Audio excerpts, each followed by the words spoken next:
After losing World War I, Germany was saddled with heavy reparations. It wasn't long before Germany's economy was in the toilet, its people were suffering massively decreased living standards, and its politicians feared societal collapse. So given how bad things were in Germany, this raises the question: why didn't its leaders just default on its war payments and try to start over? So to begin, it won't shock you to know that these payments were not seen as negotiable by the victorious Entente powers. The Treaty of Versailles wasn't a contract between equal nations but a diktat by the victors, and most other nations simply didn't care how it would be paid so long as it was. It took several years for the Entente powers to come up with a figure, because bickering. France and Italy wanted to crush Germany's economy forever and bury it indefinitely, whereas Britain wanted a smaller figure in the hopes that Germany could then be rehabilitated and become a trading partner. In the end, they compromised and Germany was liable for 132 billion marks, but it was only really expected to pay back 50 billion, which could be paid in cash or in kind, mostly coal, steel, timber, and most importantly, handheld signs.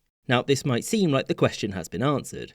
I hope you enjoyed this episode with a special thanks to my patrons, James Bizanet, Sky Chappelle, Kartoitz. Just kidding. For the new German president, Friedrich Ebert, and the governments that served under him, their primary objective was to get these payments reduced or eliminated. The first plan was to deliver slightly less than asked, in order to demonstrate the impossibility of repayments to garner some sympathy. Didn't happen, and in 1920 the Entente and Germany held a conference to try and work things out. And the conference came to one conclusion: Germany would pay it back, or else. With this in mind, you'd think that the German government would have done everything in their power to get the reparations delivered, but fun fact, no. Over the next 2 years, delivery of goods were delayed, smaller than expected, and in some cases non-existent. Part of this was down to some of these deliveries being impossible, but in some cases it was willful. The idea was that if Germany could use these resources to build its own economy, it would be better positioned in the future to pay its reparations. This was something that Britain agreed with, but France, Belgium and Italy refused, seeing it as letting Germany off too easily. By 1922's end, Germany had been declared in default 4 times. And in January 1923, Germany defaulted again, but this time it was in terms of coal delivery, which the French desperately needed.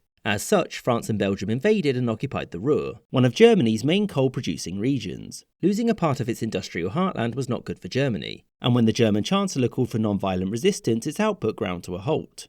The government didn't want regular Germans who were now out of work to suffer, and so those who remained had their wages paid for by the government. This required a lot of money, and so the options were: 1. Increase taxes on everybody else. 2. Take the money from another part of the budget, or secret option number 3, just print more.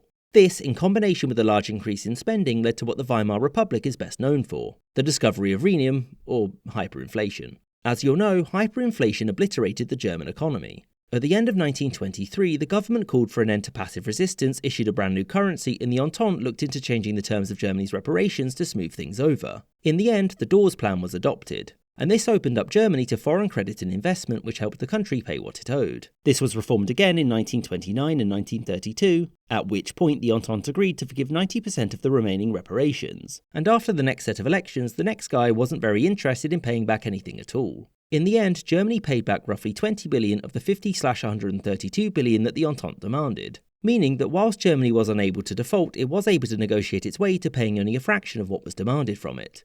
I hope you enjoyed this episode with a special thanks to my patrons: James Bizanet, Sky Chappelle, Kartoitska, Yuduan Wang, Wyan Hockey, Anthony Beckett's Blue Cardinal, Alex Schwinn, Aya Firefly, Spencer Lightfoot, Captain Psydog, The McWhopper, The Flying Deutschland, Gustav Swan, Robert C. Perkins, Shuenin, Michael Holbert, Castle Bravo, Marvin Cassow, Winston Kaywood, Rod D. Martin, Spinning 3 Plates, Andy McGeehee, Kamoon Yoon, Danny Atanasio, Mirza Ahmed, Copper Tone, Maggie Patskowski, H.E. from Stavharv, Arthur Hosey Jr., Kalitro, Remco Heusman, Jim Strumberg, Bet Cabot, Charles I, and Lord Beak.